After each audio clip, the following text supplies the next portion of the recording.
For most workers, the so-called Great Resignation is over. For CEOs, it's just ramping up. More than 1,400 chief executives have left their positions so far this year through September, according to a report by the executive coaching firm Challenger, Gray & Christmas. That's up almost 50% from the same period last year. What's going on in the C-suite? Here's Luis Scott, CEO of eight-figure firm Consulting. Luis, why is this happening?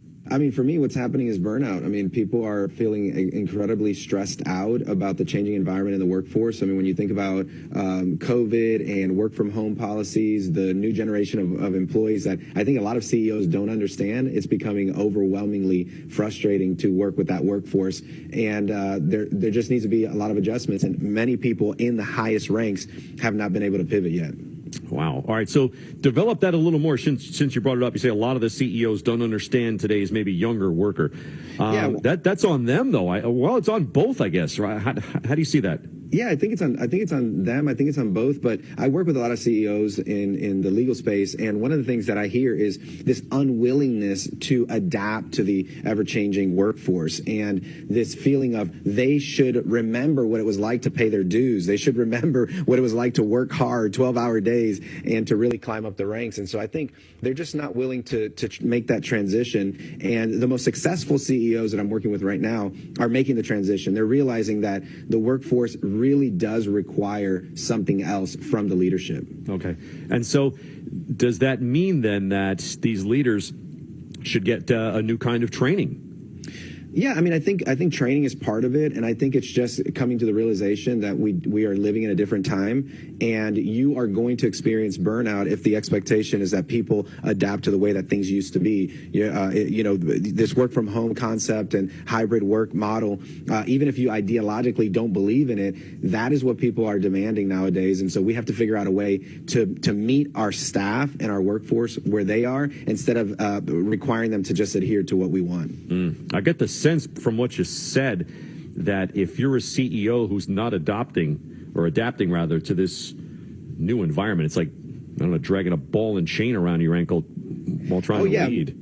Yeah, a lot of these CEOs, they feel like the business is actually holding them down. They feel like they're being weighed down. And one of the things that I hear from several of my clients is, I just don't want to do this anymore. The people are the hardest part of any business. And so when I hear about CEO overwhelm, many times it's not just the stresses, the environmental stresses, the outside pressure, but it's also the internal pressure that's happening within the organization that's really driving them kind of off the edge. Wow. We're speaking with Luis Scott.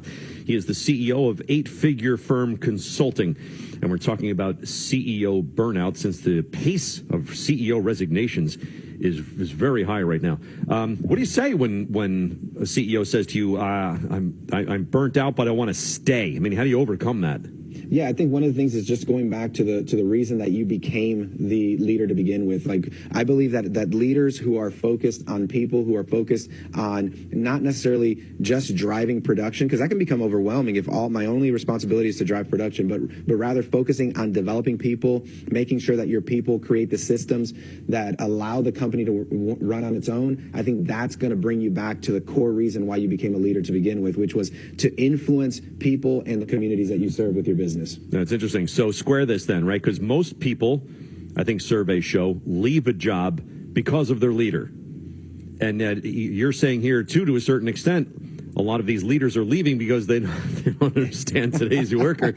Are we just going through like an awkward dance here post-COVID that'll iron itself out? Or do we need like a total overhaul or something? Yeah, I do think it's going to iron itself out. They say it takes two to tango, so it really is a dance. And the workforce is cyclical in nature, and so sometimes it's the employees who have the upper hand, and sometimes it's the leadership who has the upper hand. And I think the ones who are going to be successful during this time is where they don't see employees as the enemy, and the employees don't see the leadership as an enemy, but rather co-creators and co-collaborators in building a phenomenal organization. Thanks, Luis. Luis Scott, CEO of eight-figure firm Consulting.